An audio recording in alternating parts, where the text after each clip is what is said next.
And good Tuesday morning. Welcome to episode 20 of the Inside Drive podcast. Excited for my guest today, Coach Bradley Stanford, owner-operator of Klutch Athletics, joining us today.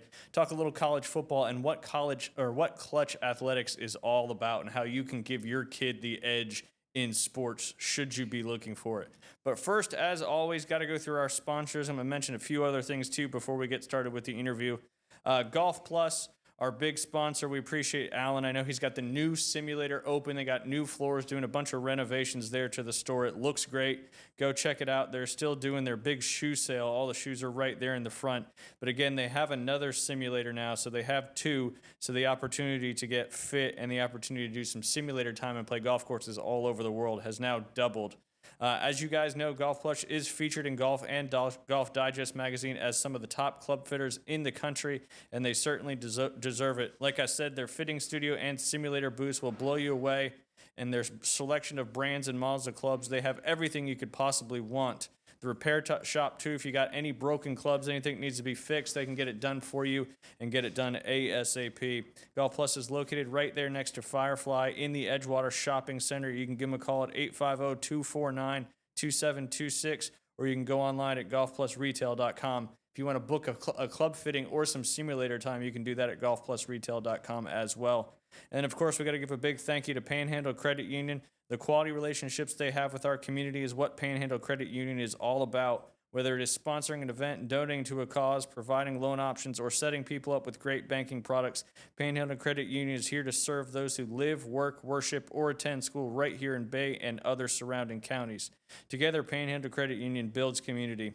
Visit panhandlecu.org or swing by any location to join. All right, before we get going, I do want to give a quick, I don't know if it's really a shout out, but just want to mention the country of Jamaica. Prayers for everybody there. Obviously, Hurricane Melissa is one of the strongest hurricanes on record, and hopefully, the loss of life won't be too dramatic over there in Jamaica. But yeah, that thing I think made landfall maybe 30 minutes ago or something like that. But just wanted to mention we're definitely keeping the people and country of Jamaica in our thoughts and prayers. Also got to give a shout out to our American Charlie's Athlete of the Week, North Bay Haven volleyball player Addie Gorman. In their first two playoff games last week, she had 16 total kills and just played fantastic throughout those games. North Bay Haven will continue their playoff run, I believe, tomorrow or this afternoon. We'll talk about that a little bit later on. But again, congratulations to Addie Gorman. We appreciate American Charlie for being our sponsor for the Athlete of the Week competition. They give a $50 gift card every week to one of the Bay County high-performing athletes. Again, I want to thank Dave Trepanier and all the people at American Charlie's. Go check them out. They are closed on Tuesdays, but they got lunch specials almost every day. And don't forget, military and first responders gets discounts every day as well, as American Charlie is all about good food, God, and love of country. Again, one more time, we appreciate American Charlie being our Athlete of the Week sponsor. Real quick, before we get to Coach Stanford, did want to mention an update on the big gambling thing with all the NBA players and the Mafia. KG, or not K, I don't know why I keep saying KG. I think he's involved as well. But Antonio Gates, one of the best tight ends to ever play the game of football, has been reported. Hall of Fame tight end Antonio Gates hosted and participated in an allegedly fixed poker game in Miami. So more stuff keeps coming out. This game was organized by Curtis Meeks, who was indicted Thursday by the feds. So more and more big-time names showing up and getting brought into this illegal gambling thing and this crazy mafia-run poker ring where they take, I think it was about $7 million that they have taken from people that have went into those games and had no idea what was going on. Coach, did you watch that World Series, or did you make it to the end of that World Series game last night? I did not make it to the end. Either did I. Unfortunately, I saw some highlights this morning. Freddie Freeman getting it done again. Yes, Freddie Freeman walking it off again in the bottom of the 18th inning. One thing that was kind of crazy from this game, I believe it was in either the top of the 13th or the bottom of the 13. A lot of Fox affiliates, including our Fox affiliate here locally, ran a Young Sheldon episode right in the middle of the extra innings. I believe it was 17 minutes that it ran for before they got back to the game. So needless to say, a lot of people were pretty upset and disappointed, a lot of the local Fox affiliates. I'm sure it was just some kind of programming error where it was set to run and somebody did not, preempt it because the game was still going on. But one of the big names from yesterday's game is this may go down as the Will Klein game on a super team with $300 million plus contracts all over the field. It was the last guy in the bullpen making the league minimum who had been released by 3 teams who started the year in the minors and was left off the postseason roster until the World Series. I think he pitched 4 innings and got, a bunch of people out, and they almost went to Yamamoto. He was warming up in the bullpen. And, of course, Shohei Ohtani does it again. He was 4 for 4 with 2 home runs, 2 doubles, 3 RBIs, and 5 walks. The first player, I believe, in MLB history to be walked 5 times in a regular season or postseason game. And then, as Coach Stanford mentioned, Freddie Freeman in the bottom of the 18th walks it off for the Dodgers. They take a 2-1 lead. Who do you think is going to end up winning? I think the Dodgers are going to keep going. I think that the Blue Jays will probably get one, maybe one 2 more, but I think 2 more is pushing it. I think the Dodgers probably get it done in probably 5. And that would be in Toronto for the final game. Yeah. So yeah, because is it tonight that the game is on, or is it they got a game a day in between? I could look that up. I don't really know that one off the top of my head. If it's a travel day or not. Because I know they usually stick it in between the. I think I read that Freddie is now the first person in MLB history to have 2 walk-offs in the World Series, 2 walk-off home runs in the World Series. Yeah, I saw that too. That's a pretty crazy stat there for the former Brave. Yeah. But yeah, they play again tonight, 7 p.m. right there on Fox. Hopefully they've got all the later programming preempted so they don't air an episode of Young Sheldon again. I do like Young Sheldon, though. It is a pretty interesting show. Liam loves that show, too. It is certainly entertaining. All right, Coach, let's dive into it. You are the owner-operator of Klutch Athletics. Tell everybody about your history with coaching kids and helping develop youth athletes. Yeah, so I was a teacher, mostly a PE teacher for 10, 12 years. Getting to... With being a PE teacher, getting into then athletics, I coached a little bit, assistant coach high school baseball, and then a lot of middle school sports. Coached middle school basketball and then middle school track as well. And then kind of made the transition a little bit over into the private sector. Quit my job as a teacher and then dove headfirst into this to where I'm. We got some homeschool classes, some PE fitness classes going on with some homeschool students, and that's awesome. That's a lot of fun. And then some after school and then some team training stuff of strength and agility. And then also have just started a website to where have a monthly payment on that to where you can kind of some little on-demand videos that you can That's cool. that you can do when you can't make it to my class, because it's very set times on those class times that if you can't make that for a small monthly payment, get in there and you could have to where a whole like a coach gets it and they're like 3 to 6 minute videos that going through all the movements and the structure of the workout and then you could run them with your whole team, things like that. So or if you're just looking for your young athlete, you want to give them that edge and you can't make class times, the website having those videos is a good way to go as well. Very cool. What are some of the things you guys focus on with your training? So it's kind of all around like full body. Like we really focus on the agility aspect, the high ankle rebound, trying to get on and off the ground and not being stuck in quicksand.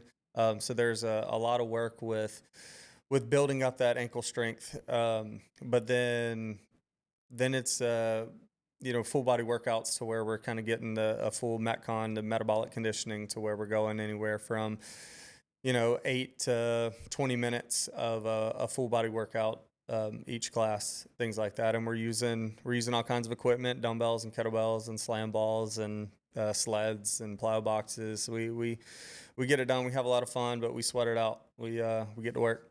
That's good. Yeah. How important is this type of training for a young athlete to get better at whatever they want to do? I think it's huge. I think it's really good because unfortunately, there's so many athletes these days who have gotten so narrowly focused on a sport so quick and don't diversify their sports portfolio a little bit, to where you're moving in the same directions the whole time that you're doing your sport. Whether it's, think about baseball and your baseball swing, Yep. and you're kind of that same rotational swing the whole time, and we're creating body imbalances and things like that. So not only are we keeping the legs underneath you late in your games, your fourth quarters, your sixth inning, seventh innings, your fifth set in volleyball, things like that, to where you still have that energy to keep going. But also we're correcting some imbalances that you might have from that sports specific moving over and over and over when we kind of focus in on one specific sport. Which is why a lot of coaches like to have, athletes that play all sorts of different sports, because like you said, you kind of get stuck in that repetition and those muscles will fire that way, and to get them to try to move in different directions, it's tough. So this is kind of hearing you talk, kind of like a different option rather than playing multiple sports, which I'm sure playing multiple sports is just as good, but this is a way to move your body differently than the main sport you're playing too. Absolutely, yeah. And it's a little bit more of, we're doing that. We're also building strength and we're building stamina a little bit more than just sport-specific training, to where, you're just hitting balls over and over, fielding ground balls, or you're working on your serve, or, whatever. Like, we kind of take the sports equipment out of it, and we focus on kind of training the body a little bit more. Absolutely, which is, so crucial for, to continue getting better as just an athlete. Yeah, injury prevention, flexibility, mobility, all is going to directly translate onto your field, onto your court, things like that. Absolutely. And are your programs geared for any level of athlete? Absolutely, yeah. I have kids that come to me that this is their movement. This is their, like I said, I do kind of homeschool PE sessions, to where we play some games and then we go into the workouts and things like that. And I have students there that even though they're homeschooled, they play on some varsity teams. I got a varsity soccer player for North Bay Haven. I have some athletes who go and they play sports, but then I have some that they're literally just there for general fitness. They're there to move their body, to build that coordination and fine motor skills. And then all the way up to, like I said, those ones that are varsity athletes and, going and playing at their game, their sport at the very top of their level. Awesome. So open for anybody, if you're just trying to get some fitness, or if you're trying to get bigger, stronger, faster, more flexible, doesn't matter what you're looking for. Klutch Athletics has got it for you. I've talked a lot about with other coaches, all these travel ball stuff where, it doesn't focus as much on development as it is playing games and, going to these tournaments. Because let's be honest, travel ball circuits, the organizations are their job is to make money. Yep. They're in business to make a profit. So you kind of fill, in my opinion, kind of that quote unquote gap, especially for the travel players, if all they're doing is playing games, whether it's soccer, baseball, football, etc. This is kind of a nice, addition to, if you're just playing games all the time. This is a way to get those developmental reps in. Absolutely, yeah. I feel like it fills in a few gaps. It also fills in the gap of trying to get to that next level, that rec ball player that is interested in trying to get better and get to that next level, to maybe make that travel ball team and things like that. You got to put in that extra effort. Everyone's going to practice, right? Everyone's doing the minimum. Yep. If we want to get better, if we, whether that's, whatever level that is, if you want to get better, if you want to make it to that next level, it takes a little more. It takes a little more training, a little more effort. The extra mile, absolutely. Because like you said, practice is just the minimum. Everybody does that. Yep. So this is a nice addition to, and you're seeing more and more of this kind of stuff, in my opinion, where you're getting more specialized training for specific sports. But this is such a nice, you're getting specialized training, but it's just for your overall fitness and athletic ability. You're moving all those needles at once, which I think really makes you guys special. I know you kind of mentioned it, but talk about the different programs and time slots you do offer. I know you do have the homeschool for PE for kids, and then you've also got the the video membership where you can do workouts and stuff like that. But what about your specific time slots, at your facility? Yeah, so we're located inside of Panama City CrossFit. We have a Monday, Wednesday, Friday class through Panama City CrossFit that is kids CrossFit. That is, like I said, Monday, Wednesday, Friday from that 3:45 to 4:45, that after school time. And then my Klutch Athletics, we have some homeschool sessions every Tuesday and Thursday. There's a 9:30 session and then a 1 p.m. session. And then we have an after school session on the Tuesday and Thursday from 3:45 to 4:45. And then I do have very minimal time slots for like some personal training or small group or even team sessions. But then, as always, you can fill in any of those gaps with the online kind of on-demand course as well, to where whether it's one athlete, whether it's a coach or a full program that, some of these baseball programs that are, 4 and 5 teams under one umbrella, you can order the program and have an actual workouts that are, designed, programmed by certified personal trainers that know how to kind of put together a full program instead of just a coach that is, telling you to do some burpees and run some laps. Yep, absolutely. So, so you guys got the individual all the way up to a full team training, which, covers every basis you could possibly want. If somebody wanted more information or to sign their child up for some of these sessions, what do they need to do? Yeah, so I have a Facebook page, this just Klutch Athletics on Facebook, and then an Instagram, which is Klutch Athletics PC. And then in the bios of both of those, you can find the website. If you're interested in the online program, it's going to be through the website. But then if you're interested in those class times in some personal training or small group, the best way is just to DM me through one of those, through the Facebook, through the Instagram is the easiest way to kind of get a hold and to get more information on those classes. Perfect. And we'll share some of that stuff later on today as well on our Facebook page, so you guys can get to that information just a little bit quicker. Pretty cool to see how much your business has developed over the last few years. Yeah. Obviously, you're doing something right. Started with just a kind of summer program while I was still teaching, and it just evolved to where it was kind of like, man, I could actually do this kind of full time, and kind of had a decision to make. Yeah. So pretty cool decision to have to make. Yeah. To have that kind of support and stuff. Was it a very high demand for something like this in our county? Did you kind of fill a void or something like along those lines? A little bit, yeah. It was, but honestly, the main kind of the kind of over the edge moment was the realization of just how many homeschool students are in Bay County. Gotcha. And that was who aren't getting PE and that kind of exactly stuff. Yeah. The kids that were coming in, especially in the infancy of Klutch Athletics in the first year, was, kids that were their PE was 30 minutes of going outside in their backyard and picking up leaves and like trying to turn it into a science lesson and things like that, and weren't really getting a full program and something that is, like I said, put together by, I'm certified PE teacher, certified personal trainer, to where it could really benefit and put a whole program together for them. Win-win. You're doing something you love, and kids in Bay County are getting the benefits of, learning, training, getting in better shape, all that stuff. Do you guys do anything with like nutrition or anything like that? We, not myself personally, we have quite a few nutritionalists and nutrition coaches at the gym and things that we can kind of Awesome. Hook you up with, and I've had quite a few athletes that I've kind of pushed in that, or not pushed in that direction, but they've asked, and so I've gotten them in contact with Awesome. with those people, so I have those contacts as well. Obviously, the food we eat is a huge topic in the United States, and that's probably one of the most overlooked things when kids are developing into sports, is how much it matters what you're putting into your body. So to have that as an option to help them out as overlooked well, and probably most important. Yeah. How you fuel your body is how you how you get the energy out of it.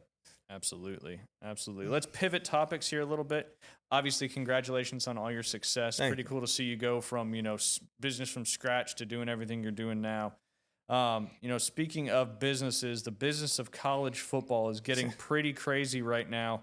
With the recent firing of Brian Kelly, college football teams are now on the hook for over $169 million in buyouts so far this season, with Brian Kelly's $53 million leading the way. I believe that was paid by a private donor. I think I read that. I saw that. I think his buyout's like, $8 million a year or something like that. He gets paid over the next however many years that is. I want to say it's just under $1 million a month. Yeah, to not coach college football. Yeah. And then second on the list was, James Franklin at $49.7 million. And then Billy Napier, near and dear to your heart, was $21.2 million. Yeah. Did you think firing of Coach Napier was the right thing that Florida needed to do? I did, absolutely. When you watch all of the games and when your side of the ball that you coach is the problem, and your kind of stubbornness to make the change as far as like you getting out of the play calling and you becoming more of a CEO. I definitely felt like it was something that had to be done, and I was one of the later ones kind of holding on, and because he is a good guy. He is he did do a lot for our program as far as outside the lines. But yeah, when it's your side of the ball, when it's your bread and butter that is the problem, I definitely think that changes that have it was to be made. Time. Do you think he was in over his head when he started at Florida? I mean, possibly, maybe. I know that. And that's kind of a loaded question. Yeah, I think that the autonomy of not having anyone over top of you that is willing to tell you that you need to make a change, and because hold you accountable. He was fired before from Clemson from their offense coordinator position, so like he had D1 experience as far as an offense coordinator and calling plays, but he was fired from that position, and so not having anyone to force him to kind of get rid of those duties and hire someone else. I think his own stubbornness was a little bit his downfall. And I honestly think that Scott Strickland having made the hire and then us having an interim president and basically not having a president, almost kept him there. Probably should have been done the first bye week we had, honestly. Because there wasn't anybody there to make that decision at the time, essentially. Mm-hmm. Who do you guys go to next? I know the talk of the town right now is Lane Kiffin, but for me, it's Lane Kiffin. I think that he fits what is successful at Florida. Gotcha. If you look at the coaches that have had success at Florida, he's even came out in years previously, not like in the past few weeks, but just how much he admires Steve Spurrier, how much he has almost mimicked his coaching style after Steve Spurrier, and the visor and kind of the comments, the kind of digs at other coaches, and I think that his attitude, his personality, it fits right alongside of Steve Spurrier, of Urban Meyer, of the coaches who have shown to have success at the University of Florida. So I definitely think he is number one on the list. Unfortunately, it seems like Eli Drinkwitz is number two, and I'm not a fan. But it gets a little squirrely after that, because you have coaches that have success, but have success under one quarterback. Yeah. And it's kind of that Jimbo Fisher kind of aspect, as far as, you can pretty much say that, he got $100 million off of Jameis Winston. That's completely fair. And what did he do after Jameis, except for get a big contract and then a big buyout? So you have like people like Brent Key, who is at Georgia Tech and who's doing awesome. And I wouldn't mind Brent Key at all, but then is it Hanks King or is it Brent Key? And so you have to look at, I like the fact that Lane Kiffin has done it with multiple quarterbacks. Absolutely. I think that's big. Absolutely. Yeah, I mean, that's a great point, because there's a lot of coaches that have had a year or two of significant success because of a single player. Yep. And that Jimbo Fisher comparison is absolutely perfect.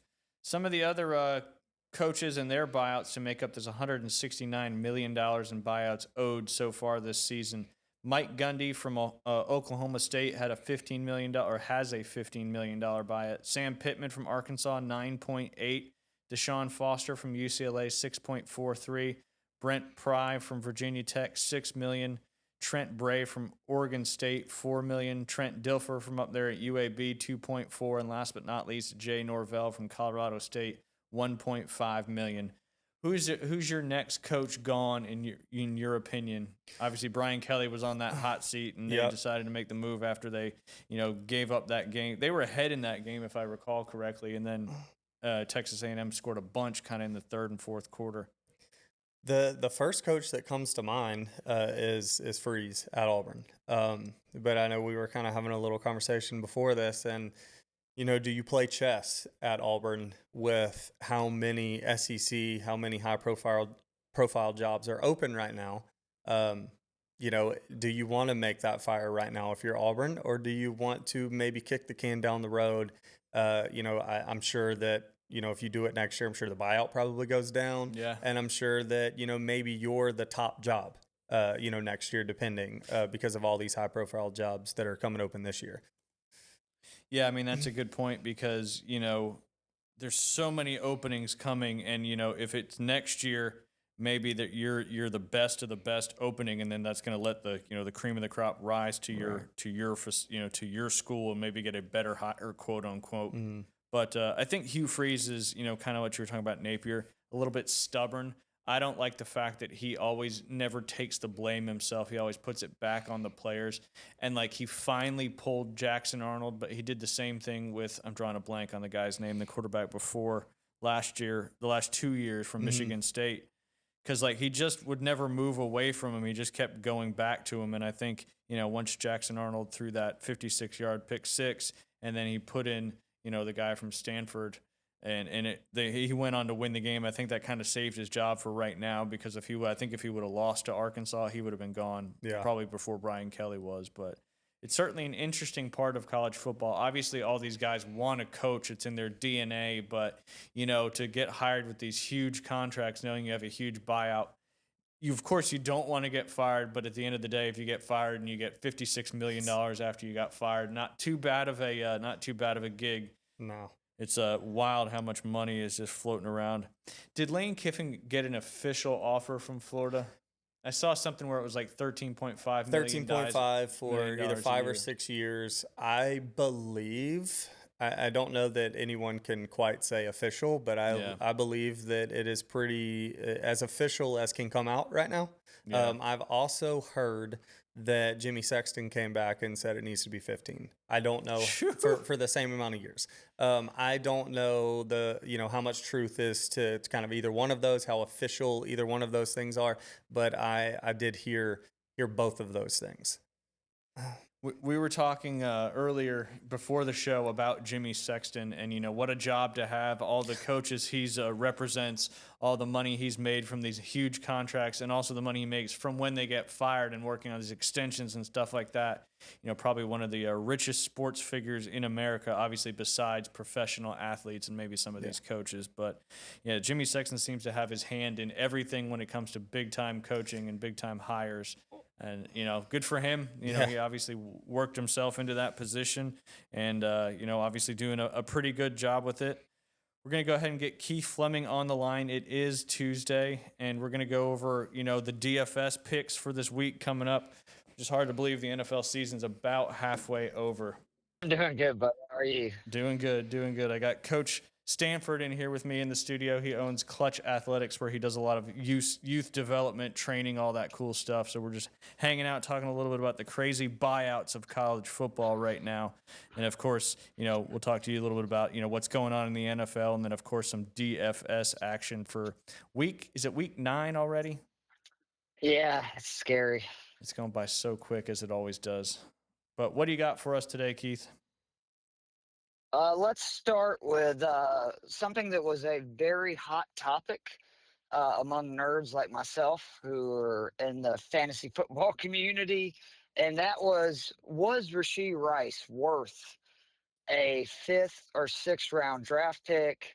knowing he was going to miss 6 games.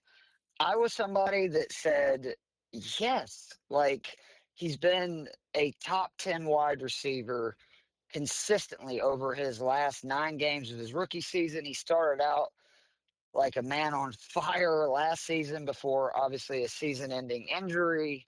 And we're only 2 games into his return. And I already feel like I can take a victory lap because last week, the Chiefs ended up blowing out the Raiders, scoring 30 points in 3 quarters. They set all their starters for the fourth. And despite him only running 19 routes, he ended up seeing 10 targets and had 4 inside the 10-yard line, which would rank 11th among wide receivers. This was after 1 game. And then he went out last night, by the way, scored 23.8 points in PPR formats.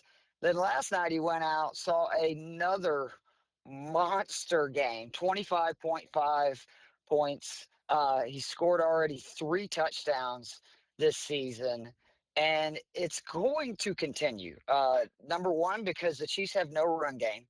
They can't run the ball. So no surprise, they are leading the NFL and passes over expectation. And then if you now include these 2 games, Patrick Mahomes, for his career, when targeting Rashee Rice, has a 127.1 passer rating, completing just under 80% of his passes at 79.5%, 9.2 yards per attempt, 11 touchdowns, 1 interception, and 0.41 EPA per dropback, which that's expected points added. Mahomes, that 0.41 EPA per dropback, that would be the second highest, like just the average when he goes towards Rice and targets him. That would be the second highest EPA per play or per dropback of any game in Mahomes' career. Wow. So, I mean, Oh, he's that's not too so shabby. valuable. No, he's so valuable to the Chiefs. And I think this offense is only going to get better. Obviously, huge game this week against Buffalo. Potentially, number 1 seed on the line. At worst, probably a number 2 seed on the line. And it's just funny to me that every year we seem to bury the Chiefs. And every year when you have Patrick Mahomes, when you have Andy Reid, and then more importantly, when they have weapons, which with Worthy and Rice, Kelsey's out there doing, old man stuff, uh, they're gonna be in it at the end of the season. They have a really good defense, which is the other thing. They have not spent a lot of capital on players outside of Mahomes and the defense, but they're hitting these draft picks. They hit it with Rashee Rice. They hit it with Xavier Worthy.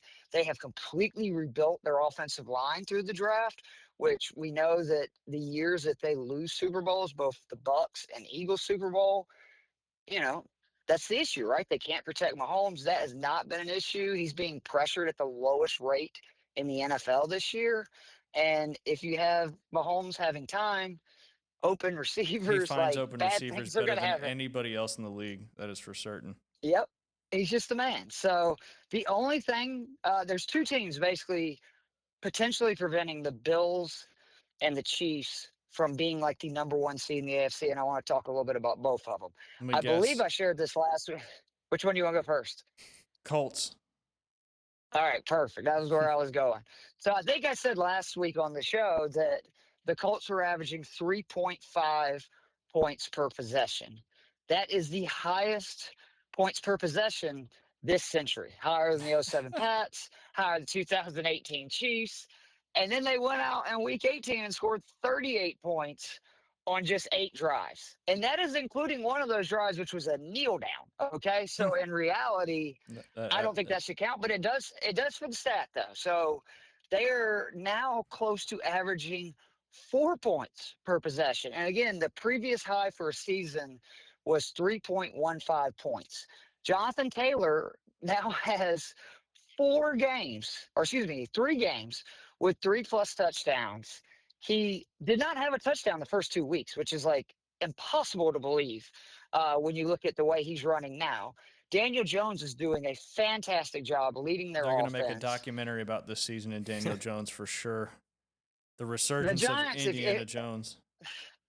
I was say if you need any more evidence that the Giants are just maybe they're like cursed from winning 2 Super Bowls that they probably shouldn't have That's against the fair. New England Patriots in '07 and 2011, because just this season, Malik Neighbors done for the year, another star pass catcher that has torn an ACL on their home turf. Now they lose Cam Scatterbo, who was just That was brutal unbelievable to this year. see. Such His I did ankle is not just like seeing that dangling. on my Twitter timeline. Yeah, people, can we please not share those kind of things? And then the That's what Daniel Twitter Jones is good deal, for, all right? the stuff that they won't show on the media. They put it on Twitter. Right? And Daniel Jones, you know, leaving New York, Looks like damn and Tom very Brady out there. similar.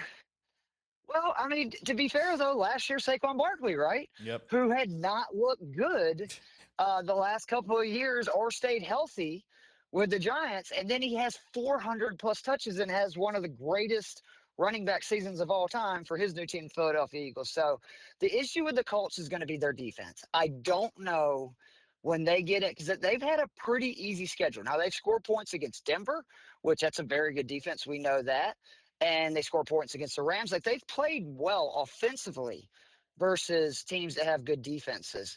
The issue is going to be when they play some of these elite offenses, because you can throw all over Indy. They also give up a good bit of yards per carry in the run game. So that is going to ultimately be, it's just going to be, can they outscore people? I do think if they, can get that 1 seed, get the bye, get home field advantage throughout, I'm not going to doubt them anymore. But we're going to find out so much about this team, I believe, this week, because they're going on the road to Pittsburgh. And historically, they just haven't been as good of a team out, side the dome. I mean, most dome teams are that way. The other team, and this just is ridiculous that we're already back to this place, but don't look now. The New England Patriots are rolling. They have the easiest schedule in the NFL rest of season, and their quarterback is otherworldly. Remember that Drake May did not start, I think, the first 8 or 9 games last season, and Which now is he is probably a good extended. thing. I would think so, but he's so good it may not matter. But he's extended his streak to 7 consecutive games with a passer rating of 100. The only quarterbacks in the history of the league that have had longer streaks: Tom Brady, Peyton Manning, Aaron Rodgers, Lamar Jackson. Some And good he's also company. now had, I would say so, and he's also now surpassed Mahomes and Marino for consecutive games with 100 or plus passer rating and 200 plus passing yards, that's 23 years or younger. I mean, if you look at it, he's just consistently completing 70% of his passes, throwing for 200 plus yards, and doing whatever he wants to do. And the Browns were the third defense he's faced this year that ranks in the top 10 for toughest matchup for quarterbacks. He scored at least 23 fantasy points in all of them. New England now ranks 7th in scoring offense, but of the top 7, they have by far the highest percentage of their touchdowns coming through the air. It's almost 70%. And what's scary With about a New lot of England, no-name and receivers too, quote unquote. Guys like Booty. I know they got Stephon Diggs, but they've got a lot of, Demario Douglas, yeah. yeah, like guys that nobody's going, wow, that guy's unbelievable. And what's scary for New England, their defense is really good. They have not had one opposing rusher yet this season go over 50 plus rushing yards.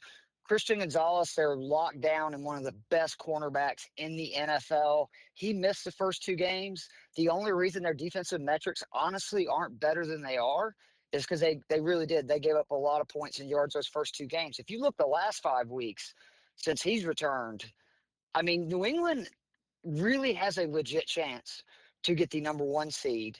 And we have seen this time and again with these like transcendent quarterbacks reaching the pinnacle earlier than we think, right? Think about Joe Burrow a few years ago, right? The Cincinnati Bengals were in the Super Bowl. And that's, how good Burrow was. Patrick Mahomes obviously did it literally right off the bat. Once he started, games, he went to the AFC title game and then he won a Super Bowl the next year. It's not out of the realm of possibilities that New England could be competing for a title right now, which should terrify the rest of the NFL because Mike Vrabel is a very good coach, and they are going to eventually put elite weapons around Drake May where you don't have Ramondre Stevenson being your feature back. And to your point, Stephon Diggs coming off a serious injury and entering his 30s as his number one wide receiver. And that should just be a terrifying prospect for the rest of the NFL. And it's not fair because New England has had so much success since 2000. And it seems like, I think it was, 6 seasons since Brady left. And they already, again, may have the best quarterback. Obviously, Allen, Mahomes are much older. Same thing with Lamar, the best young quarterback in the NFL. Yeah, for sure. I mean, Drake Mays obviously came onto the scene like crazy, and that's a good point. I mean, you had all the success, but it kind of makes you go back to, obviously Bill Belichick didn't, really finish out his last few years in New England, and now he's, I don't think he ever should have went to UNC because he just looks really out of place, and his team is struggling like crazy. It really makes you think that, the Belichick Brady debate, I think it leans more towards that Brady thing, and here we are now with another quarterback. I'm not saying Drake May is Tom Brady, but the fact that New England has a quarterback that's just doing so well so early on, like you said, it kind of makes it terrifying because what happens when they, maybe make some trades for some higher profile, offensive weapons, and then if they can find some guys in the draft, maybe in some later rounds, because obviously if they finish the season up there pretty high, they'll have a later first round draft pick. But yeah, New England, being in the mix, it's going to be interesting to see how the rest of their season goes. But obviously leading their division up near the top of the AFC. So Keith, let's get your first look at the official lineups here for Week 9's NFL slate in the DFS world. Absolutely. So for the quarterback position, there's two guys that I'm circling. Um, they're playing each other too. It's Daniel Jones. He's 6,200 at Pittsburgh. Pittsburgh ranks 31st versus opposing quarterbacks. But again, what did I say? Indy scores a ton of points, putting teams in, heavy pass scripts. So Aaron Rodgers at 5,800 to me is also really appealing. The other name that I do want to mention is Jackson Dart, who I was everywhere, and he was on my cheat sheet this week, touting that Dart reminds me so much of Bo Nix last year, who remember ended up as QB8 overall. Early Jalen Hurts with Philadelphia, where not a great quarterback. Like nobody's really arguing that, but for fantasy, an incredible quarterback. And I mean, Dart's performances in fantasy 19.8 points, 18.6 points, 23.6 points, 29.4 points, 19.4 points. He's 5,200. I love to do cash 5,200. games, right? Wow. He's 5,200. So every one of those games, he is almost hitting 4x his salary, like from this week, not from the previous weeks. And his salary has basically stayed the same. He scored 19.4 points last week, and his price actually went down from 5,500 to 5,200. So I'm going to find a way to get him into a lot of lineups. Christian McCaffrey really struggled this Oh, I know. week, I know. bringing a halt, but don't worry. Good things are ahead. They're playing the Giants. We're going back to death taxes and playing CMC and the cash. The only thing that If makes you me need to know nervous about about that, that is the stupid field there at MetLife Stadium. well, that's fair. That is a fair concern. But remember, I think I said this also last week. Saquon Barkley had not had a rush further than 18 yards all season. In the first quarter, he broke a 65-yard Yeah, touchdown right off the run. get-go. He had a little hammy injury. Tank Bigsby came in and on 9 carries rushed for 100 yards. This Giants run defense is pathetic. And don't forget the great thing about CMC is even if it wasn't a pathetic, right, like rush defense, he's caught 7 or more passes in every game but 3 this year. And in 2 of those 3 games, he had 6 receptions. So he is somebody with an extremely safe floor. It's a great matchup. The other guy is if you think the Bears are going to beat the Cincinnati Bengals, DeAndre Swift at 6,100, I think, is an insane value. This season in wins, he's averaging right at 17 points per game. He's actually now averaging 10 points per in losses, thanks to a pretty good performance last week and a loss to Baltimore. But I mean, we saw the Cincinnati defense, right? Like the Jets offense had looked terrible. The owner was busy like saying all kinds of terrible stuff about Justin Fields, and they went out and had 500 yards of total offense. Brees Hall was somebody who, like, he was on, what is like looking for posters, and he rushed for over 100 yards and scored 3 touchdowns. So I would definitely look at him. Again, Rashee Be Rice, tough to be a Bengals 7,600. fan. Man, it would be. And I mean, you just also have to wonder because they've invested so much in Higgins and Chase. Yep. No surprise, their offensive line has not improved, and that's why Joe Burrow keeps getting hurt. And it's The not like wide that's receiver new. position, It's been like that since he's been in the league. Yep. They haven't ever I made mean, an it's a adjustment for miracle it. they made that Super Bowl, right? Like it really is. And that was, again, just really his greatness. And unfortunately, he's been injured every year since. But the wide receiver, Rashee Rice, 7,600. Dude's averaging 24.4 points per game in just his Is he two going to be in every games. one of your Uh, lineups? Everyone. Like until he gets over probably about 82, 8,300. I don't care if it's a tough matchup. I don't care who it is. He's just an instant start. And that's going to continue again this week. We went over the stat of obviously, how crazy he's been. How about my boy Lad McConkey, 6K? He's at Tennessee. Lad is Speaking of almost tough doing fan the bases. exact right? He's doing almost an exact replica of what he did last year, where he started really slow, and then all of a sudden, here comes Lad, who has, oh, by the way, all of a sudden strung together 3 consecutive games with 26 points, 15.7 points, 20.8 points, seeing an unreal 34 targets in that process and catching 22 passes. The Chargers are now the offense that passes more than any offense in the NFL. That's a very good thing. The other guy I just want to mention real quickly is Michael Pittman. He's all the way up to wide receiver 14 on the year. And he is, again, facing a Pittsburgh secondary that, I mean, they cannot stop the pass. Think about Green Bay's passing attack this year. And Jordan Love just threw all over them on Sunday night on his way to over 300 yards and 3 touchdowns. Pittman is coming off consecutive games with 9 targets in each. He caught 7 passes or more in each of them. He's now caught a touchdown pass in 5 of his last 6 games. So I love the value in that as well. Tight end this week, Tucker Kraft, man, 5,700. The one thing that I didn't get to talk about that I wanted to when we did our little thing at the beginning is he is now averaging 11.2 yards after the catch per reception. That's the most in the league among any wide receiver tight end. In the last 20 years, the highest yards after the catch averaged by a tight end is 9.9 by George Kittle. That is how far ahead he is of anybody since the beginning of the 2000s. His target share by season, 7% year one, 15% year two, 21% year three, and that has actually been closer to 30% the last 4 games. I guess Green Bay finally realized that they should just throw the ball to a guy that, again, is getting 12 yards almost every time after the reception.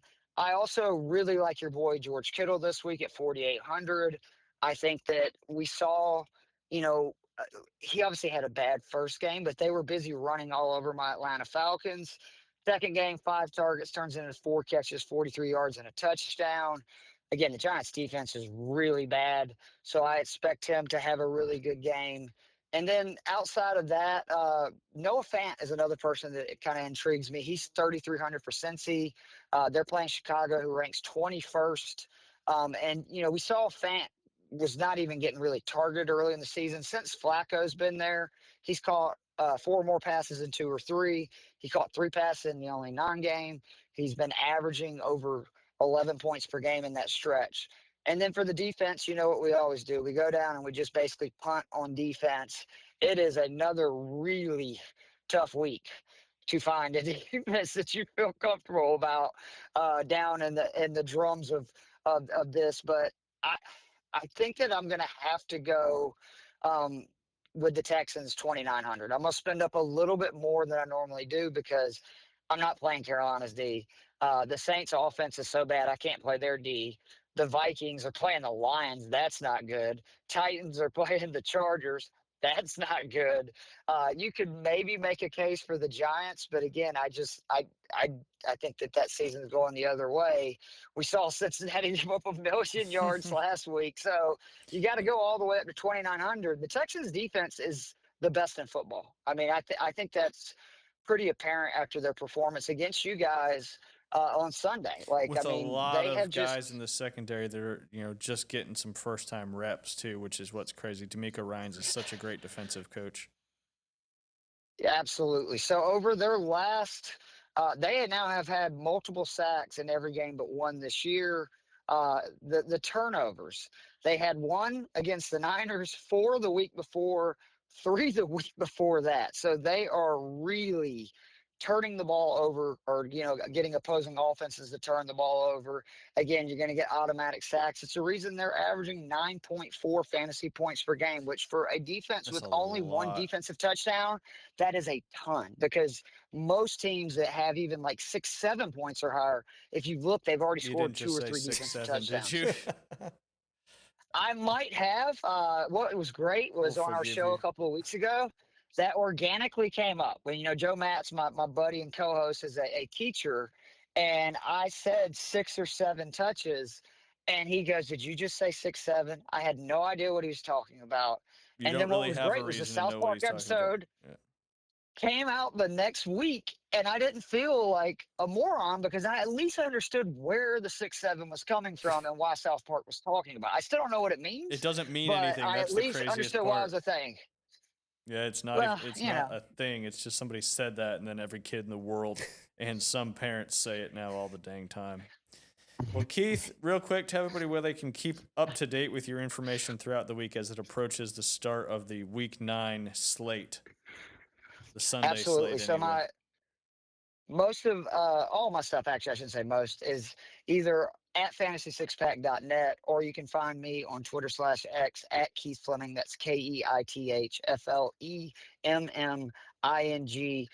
We record every Tuesday or Wednesday, me and Casey Kasem, the 12 must know fantasy football stats you should know. A lot of good nuggets. It's usually about a 30-minute show. Friday nights, me and Joe Matz get together and cover, again, on Fantasy Six Pack's YouTube channel, the entire DFS cash game slate for DraftKings. And then Sunday mornings from 11 to usually about 12:30, 11 to 12, we're answering start sit questions. And then the last like 15, 20 minutes, I just go over my final plays for DraftKings cash games. And all three of those shows can be found again on Fantasy Six Pack's YouTube channel. We'd really appreciate it if people would subscribe to that.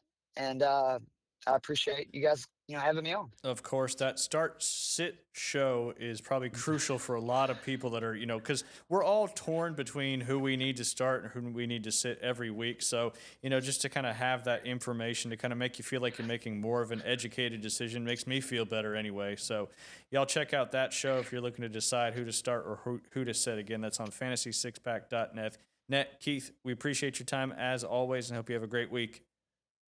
You too, buddy. All right. Take care. Take care. Bye. As Keith, he is a data nerd, but that data matters when it comes to being successful on, winning some money in DraftKings, FanDuel, whatever you use. Obviously, they're both legal here in the state of Florida, along with Hard Rock Bet. All right, real quick, I want to talk about some of the local scores from, last week and then what we got coming up today as well. So last Friday, we had Rutherford and Bay. Bay moves to 8-1 with a 65-20 victory over there at Tommy Oliver Stadium.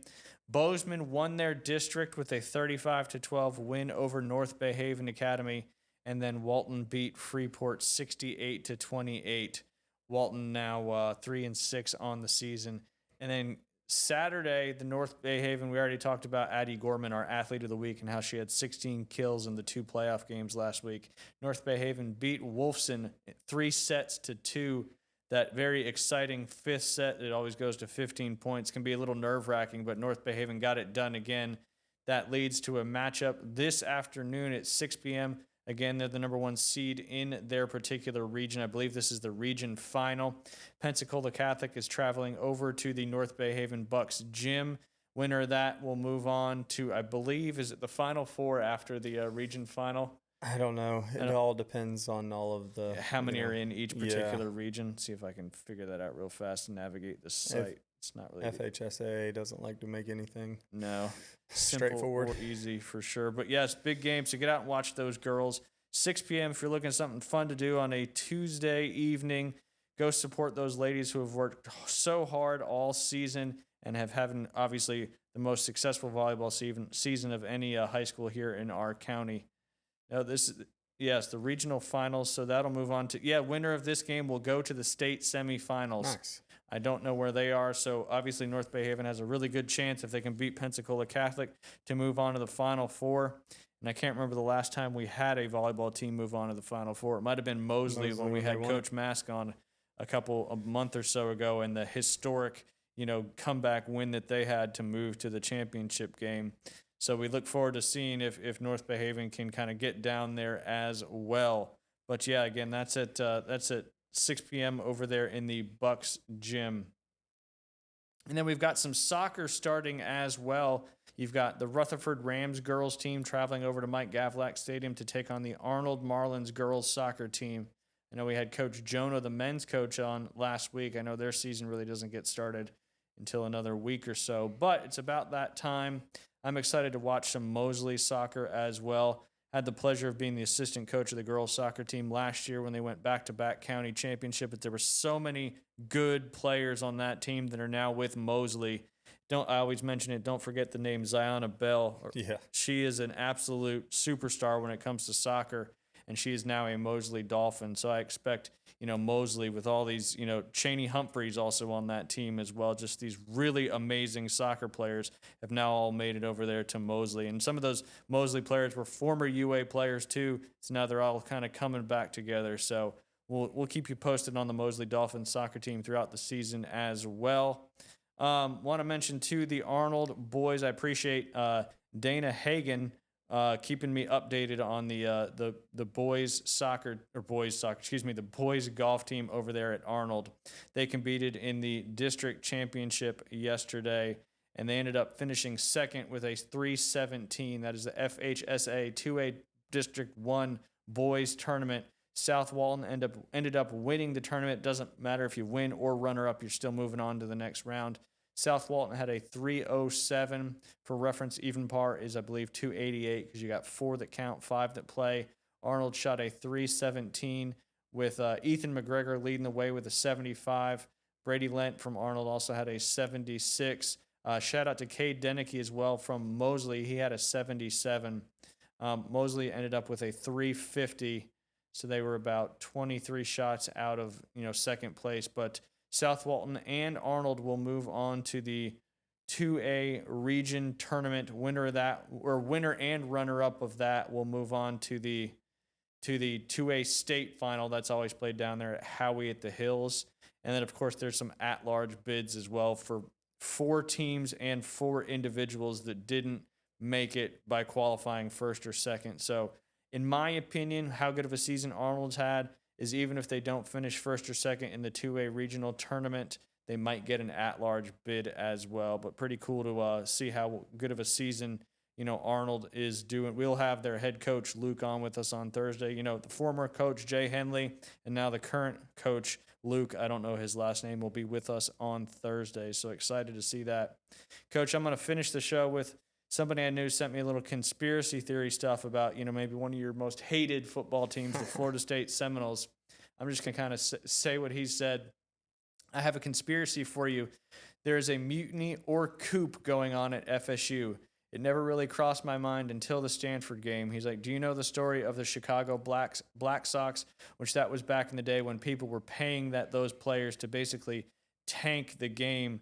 So the first play of the Stanford FSU game, the offense gets a delay of game. Not very common on the first play of the game.